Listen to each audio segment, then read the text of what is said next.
Gov.Andrew Cuomo sexually harassed current and former state employees, a pattern that created a hostile work environment and violated several federal and state laws, New York Attorney General Letitia James announced Tuesday. The independent investigation found Governor Andrew Cuomo harassed multiple women, James said at a news conference. She said the investigation has revealed conduct that corrodes the very fabric and character of our state government and shines light on injustice that can be present at the highest levels of government. June Kim, a former federal prosecutor who co-led the investigation, said that evidence found Cuomo had inappropriately touched multiple women without permission, touching and grabbing of their most intimate body parts, as well as making inappropriate sexualized comments. 11 women made complaints against the governor, 9 of whom were current or former state employees. Our investigation revealed these were not isolated incidents. They were part of a pattern, said Kim. Later on Tuesday, President Joe Biden said Cuomo should resign, as did the Democratic governors of Connecticut, New Jersey, Rhode Island, and Pennsylvania in a joint statement. New York Assembly Speaker Carl Heastie also said that it is abundantly clear to me that the governor has lost the confidence of the Assembly Democratic majority and that he can no longer remain in office, adding that lawmakers would work to conclude an impeachment investigation as quickly as possible if Cuomo doesn't resign. The AG's findings, which were part of a civil independent investigation, do not necessarily mean Cuomo will face criminal charges. When asked if any criminal charges will be laid against the governor, James said her department's investigation was not focused on that.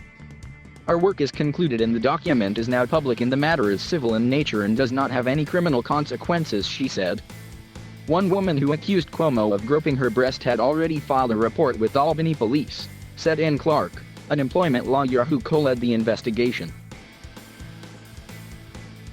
Any prosecutors and police departments can look at the evidence and determine if they want to take further action, said Clark. In a video statement released soon after the investigative report was made public, Cuomo was defiant, saying that the facts are much different than what has been portrayed, denying he has ever inappropriately touched anyone or made inappropriate sexual advances. I've lived all my entire adult life in public view, he said.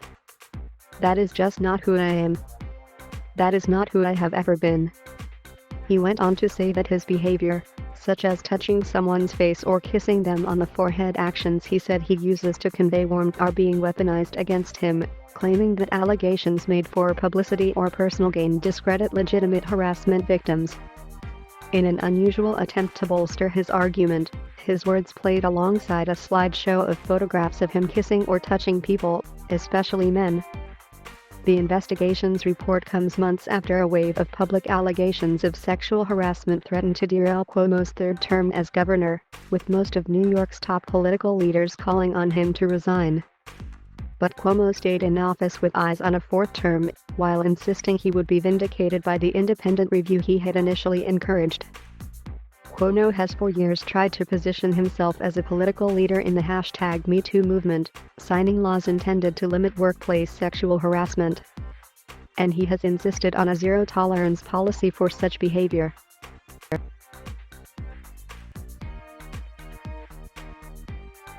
Thank you for watching.